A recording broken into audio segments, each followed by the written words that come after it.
الحمد لله رب العالمين والصلاة والسلام على سيد المرسلين وعلى آله وصحبه أجمعين أما بعد. محترم سامعین و ناظرین، آج کی اس مجلس میں صحابہ کرام رضی اللہ تعالی عنہم کی فضیلت اور مقام و مرتبہ اور ان کے جو حقوق ہمارے اوپر ہیں اس کے سلسلے میں چند باتیں مختصراً رکھنا چاہتا ہوں.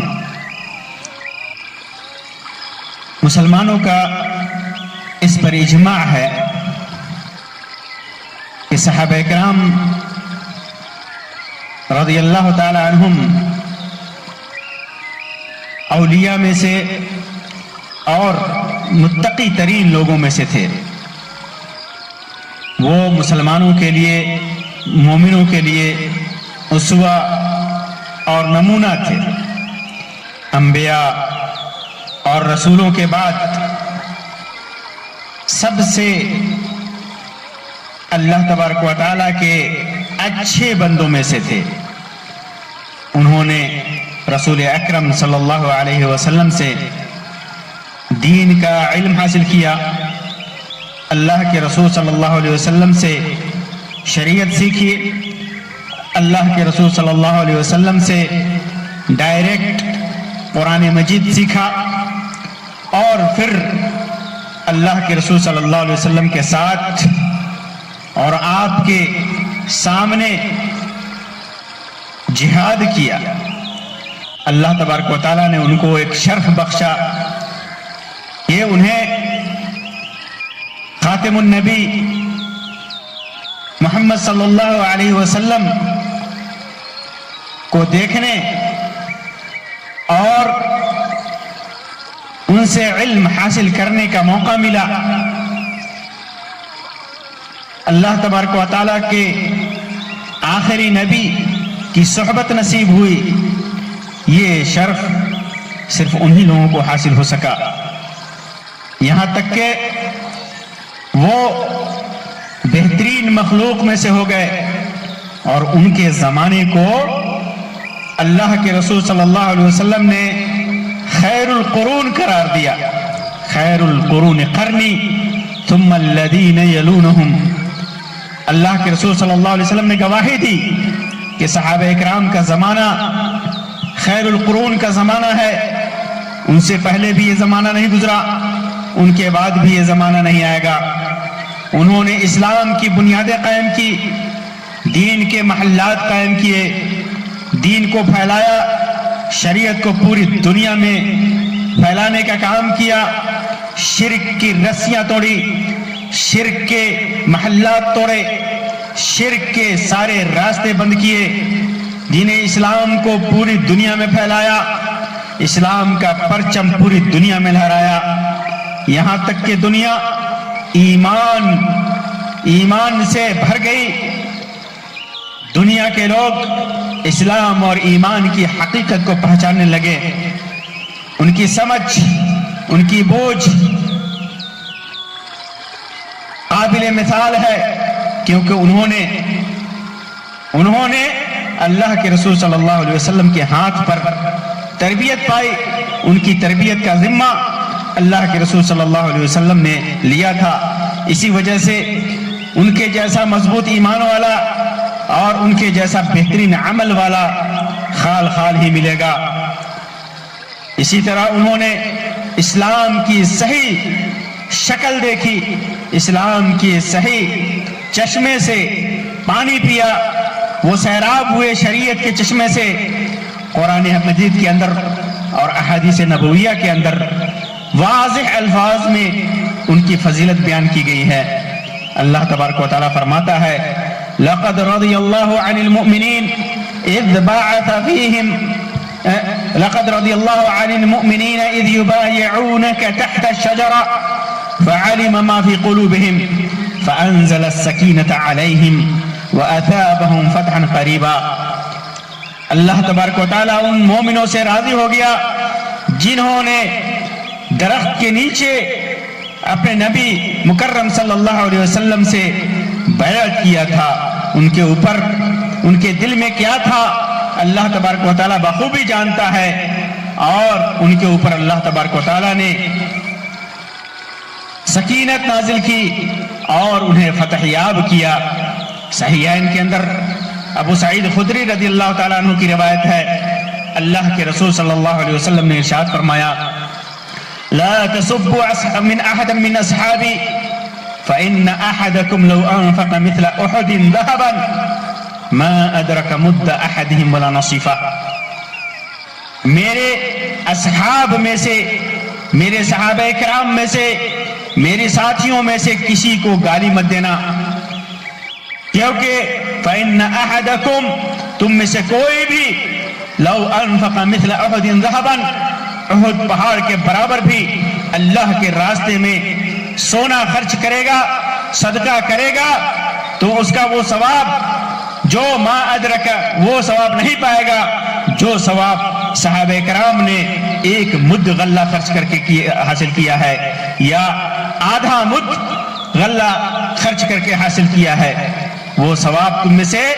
کوئی بھی آدمی احد کے برابر سونا خرچ کر کے بھی وہ مقام و مرتبہ نہیں پا سکتا۔ اللہ کے رسول صلی اللہ علیہ وسلم کے یہ صحابہ کرام، انہوں نے گروہ در گروہ ہو کر کے سنت کی جو امانت ہے اس کو کندھے پر اٹھایا، دنیا کے گوشے گوشے میں اس کو پہنچایا۔ کچھ صحابہ کرام نے علم کو دنیا کے گوشے گوشے میں پہنچانے کی ذمہ داری اٹھائی، تو کچھ صحابہ کرام نے حکومت کی ذمہ داریوں کی، خلافت کی امانت داری کو سنبھالا اور نہایت ہی دیانت کے ساتھ انہیں ادا کیا۔ یہ لوگوں کے لیے ہر خیر میں مثال تھے، چاہے وہ جہاد کا میدان ہو، دعوت و ارشاد کا میدان ہو، صدقہ و خیرات کا میدان ہو، عمل کا میدان ہو، نوافل و سنن اور عبادت کا میدان ہو، ہر میدان میں انہوں نے کوشش کی اور جس امانت کا بار اٹھایا تھا اس امانت کو صحیح طریقے سے انہوں نے ادا کیا۔ اسی وجہ سے اللہ تبارک و تعالیٰ ان سے راضی ہو گیا اور فرمایا کہ رضی اللہ عنہم ورضوا عنہ، وہ اللہ سے راضی ہو گئے اور اللہ ان سے راضی ہو گیا۔ انہوں نے ہر موقع سے صحابہ کرام کے جذبہ اور ان کی فضیلت کی مثال یہ ہے کہ انہوں نے ہر موقع سے اللہ کے رسول صلی اللہ علیہ وسلم کی مدد کی، اللہ کے رسول صلی اللہ علیہ وسلم کے ساتھ لگے رہے، چاہے آپ مدینے میں رہے، چاہے آپ جنگوں میں رہیں، اپنے نفس کو اللہ کے رسول اللہ تبارک و تعالیٰ کے راستے میں خرچ کرنے پر بیعت کی، اپنی جان کو لٹانے کی بیعت کی۔ ایک تو رسول اکرم صلی اللہ علیہ وسلم کی صحبت کا شرف، اور دوسرے اس صحبت کی وجہ سے بے انتہا محبت، اتنی محبت تھی کہ وہ اپنے جان، اپنے مال،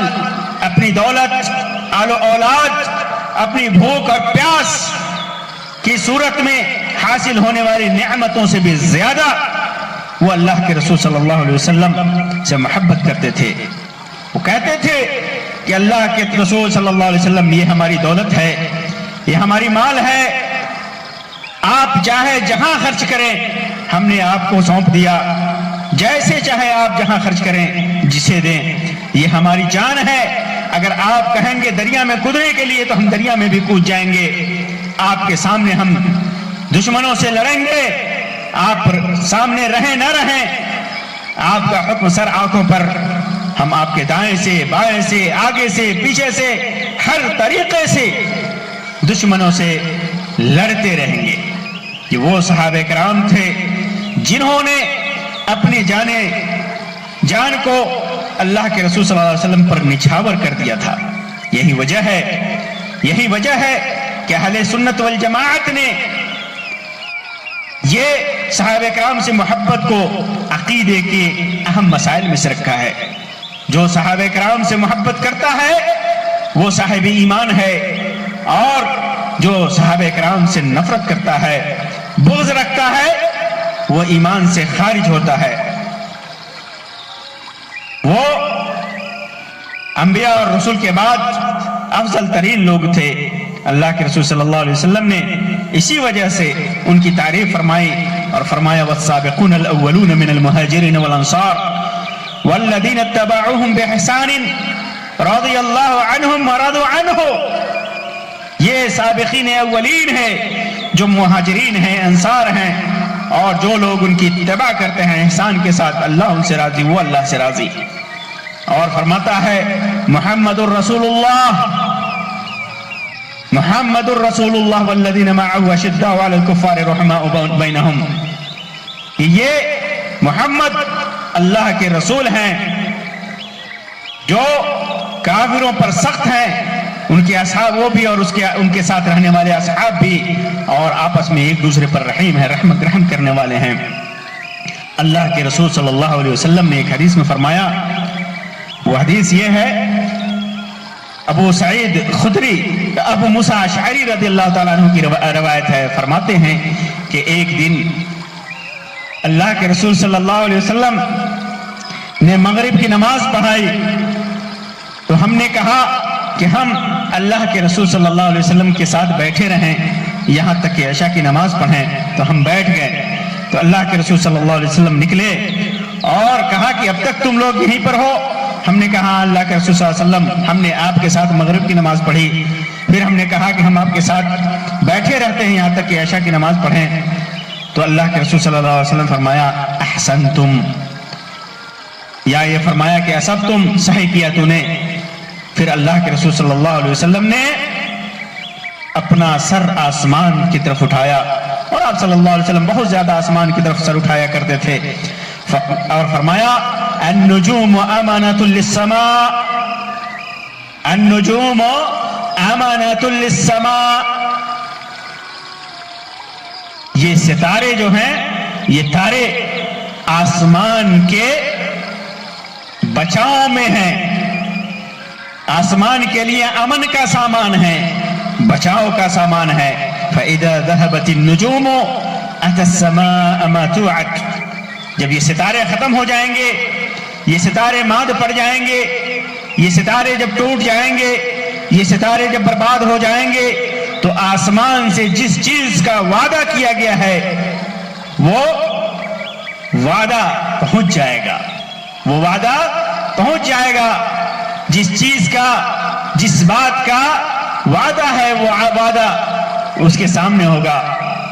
یعنی قیامت آ جائے گی اور آسمان بھی پھٹ کر خراب ہو جائے گا۔ جب تک ستارے ہیں آسمان مأمون اور محفوظ ہے، اور جب ستارے ختم ہو جائیں گے آسمان بھی نہیں بچے گا۔ اور فرمایا وَأَنَا أَمَانَةٌ لِأَصْحَابِي، میں اپنے ساتھیوں کے لیے بچاؤ ہوں۔ اور فَإِذَا ذَهَبْتُ، جب میں چلا جاؤں گا، میری وفات ہو جائے گی، أَتَى أَصْحَابِ مَا يُعَدُونَ،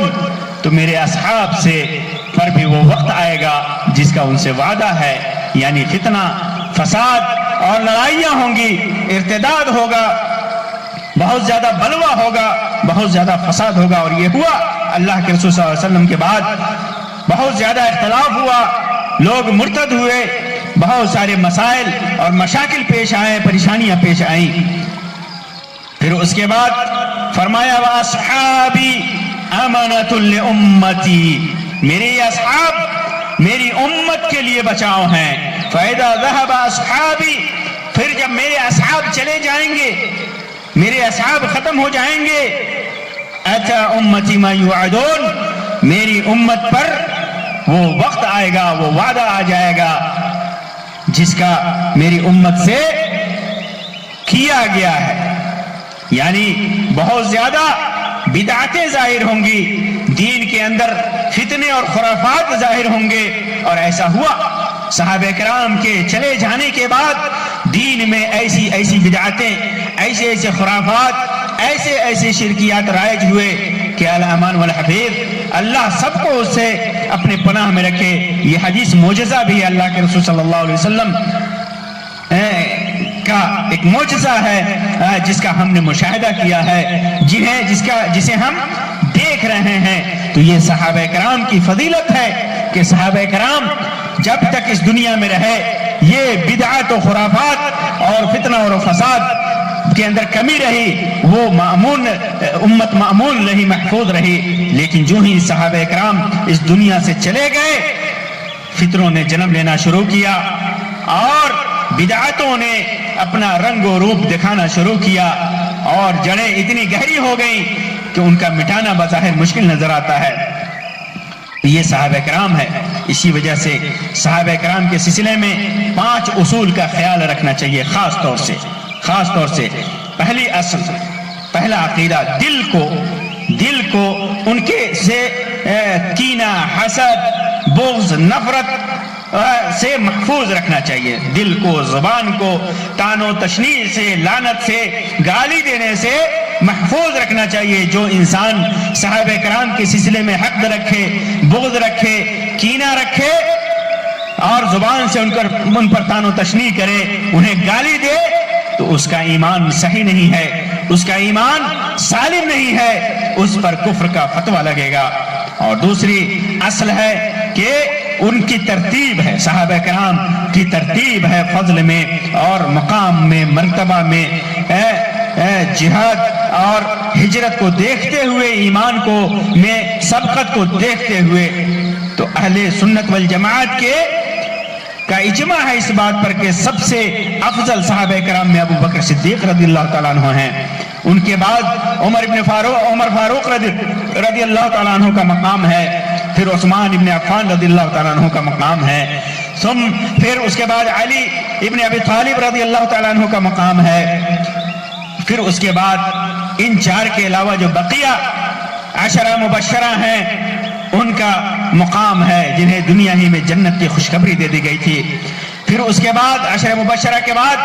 اہل بدر کا مقام ہے، پھر اس کے بعد جنہوں نے بیعت رضوان کی تھی درخت کے نیچے، جن کے سلسلے میں اللہ تبارک و تعالیٰ نے فرمایا کہ اللہ ان سے راضی ہو گیا، ان کا مقام ہے، ان کی فضیلت ہے۔ پھر اس کے بعد فتح مکہ سے قبل جو اصحاب مسلمان ہوئے اور انہوں نے جہاد کیا، ان کا مقام و مرتبہ ہے۔ پھر اس کے بعد فتح مکہ کے بعد جو ایمان لائے اور قتال کیا، ان کا مقام ہے۔ اسی طرح مہاجرین کی فضیلت ہے انصار پر، یہ دوسری اصل ہے، ان کی ترتیب ہمارے عقیدے کا حصہ ہے۔ تیسری اصل، جو کچھ بھی صحابہ کرام کے درمیان اختلاف ہوا، جھگڑا ہوا،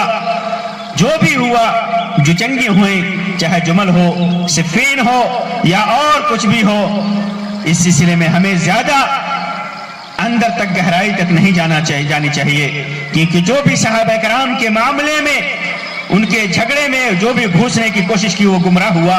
یہاں تک کہ کفر کا ارتکاب کیا اس نے۔ اس وجہ سے ان کی جھگڑا اور لڑائی کے سلسلے میں ہمیں توقف اختیار کرنا چاہیے۔ اللہ تبارک و تعالیٰ نے انہیں اجتہاد کی قوت دی تھی، اللہ تبارک و تعالیٰ نے جیسا چاہا انہوں نے عمل کیا، اس وجہ سے ان کے سلسلے میں پڑھنا نہیں چاہیے۔ اگر ہم ان کے جھگڑوں میں پڑیں گے، کون صحیح پر تھا، کون غلط پر تھا، تو پھر نتیجہ بڑا بھیانک ہوگا، ہمارا عقیدہ خراب ہو سکتا ہے۔ چوتھی اصل یہ ہے کہ اللہ کے رسول صلی اللہ علیہ وسلم کی بیویوں کے ساتھ محبت کیا جائے، ان کا وقار، ان کی عزت کی جائے، ان کے وقار کا لحاظ کیا جائے ساری بیویوں کا، اور ایمان رکھا جائے کہ وہ اللہ کے رسول صلی اللہ علیہ وسلم کی آخرت میں بھی بیویاں ہوں گی، اور وہ مومنوں کی ماں ہیں، ہماری ماں ہے، یہ عقیدہ ہمیں رکھنا ہے۔ اگر ہم نے اللہ کے رسول صلی اللہ علیہ وسلم کی بیوی، کسی بھی بیوی کے ساتھ غلط عقیدہ رکھا، ان کے ساتھ محبت نہیں رکھا، ان کو ماں نہیں مانا اور ان کے ساتھ بدزبانی کی، ان کے ساتھ طعن اور لعن کیا، تو ہمارا ایمان خطرے میں پڑ جائے گا۔ اللہ ہمیں اس سے اپنی حفاظت میں رکھے۔ اور پانچویں اصل اس سلسلے میں یہ ہے کہ اہل بیت سے محبت کیا جائے، اللہ کے رسول صلی اللہ علیہ وسلم کے گھرانے سے محبت کیا جائے، اور ان کو، ان کی تولیت، ان کی ولایت کو تسلیم کیا جائے، اور اللہ کے رسول صلی اللہ علیہ وسلم کی وصیت کو ہمیشہ یاد رکھا جائے کہ اللہ کے رسول صلی اللہ علیہ وسلم نے اہل بیت کے سلسلے میں وصیت کی تھی، اپنے چچا عباس کو بھی کہا تھا کہ اے عباس، میرے نفس کی میرے جان جس کے قبضے میں، جس کے ہاتھ میں ہے، اس کی قسم لوگ اس وقت تک ایمان نہیں لا سکتے جب تک میرے قرابت کی وجہ سے اور اللہ تبارک و تعالیٰ کے لیے آپ سے محبت نہ کریں۔ تو اللہ تبارک و تعالیٰ کے لیے اہل بیت سے محبت کیا جائے، ان کو اولیاء سمجھا جائے، اور اللہ کے رسول صلی اللہ علیہ وسلم کی اہل بیت کا جو فضل ہے اس کا اقرار کیا جائے۔ اللہ کے رسول صلی اللہ علیہ وسلم کی جو وصیت ہے اس وصیت کو ہمیشہ ہمیشہ اپنے سامنے رکھا جائے۔ اللہ تبارک و تعالیٰ سے دعا ہے کہ اللہ تبارک و تعالیٰ ہمیں اللہ کے رسول صلی اللہ علیہ وسلم کے متبعین، سچے متبعین اور محبین میں سے بنائے۔ اللہ کے رسول صلی اللہ علیہ وسلم ظاہر میں بھی اور باطن میں بھی، عمل کے اعتبار سے بھی، عقیدے کے اعتبار سے بھی۔ اللہ تبارک و تعالیٰ خلفائے راشدین سے، ائمہ مہدیین سے، ابو بکر، عمر، عثمان، علی اور تمام صحابہ کرام سے اللہ تبارک و تعالیٰ راضی ہو، اور ان کی جو اتباع کرنے والے ہیں قیامت تک ان سے اللہ تبارک و تعالیٰ راضی ہو۔ اللہ تبارک و تعالیٰ جو صحابہ کرام کو، نبی مکرم صلی اللہ علیہ وسلم کے اصحاب کو جو گالی دے، اللہ تبارک و تعالیٰ ان پر اپنی پکڑ نازل فرمائے۔ اللہ تبارک و تعالیٰ ہمیں اصحاب قیامت کے دن ہمارا حشر اپنے نبی مکرم صلی اللہ علیہ وسلم اور نیک اصحاب اور متقی اور پرہیزگار اصحاب کے ساتھ کرے، اور اللہ تبارک و تعالیٰ ہمارا حشر نیکوں کے ساتھ، شہداء کے ساتھ، صلحاء کے ساتھ کرے۔ آمین یا رب العالمین۔ وآخر دعوانا ان الحمد للہ رب العالمین، وصلی اللہ علی خیر خلقہ وسلم، والسلام علیکم ورحمۃ اللہ وبرکاتہ۔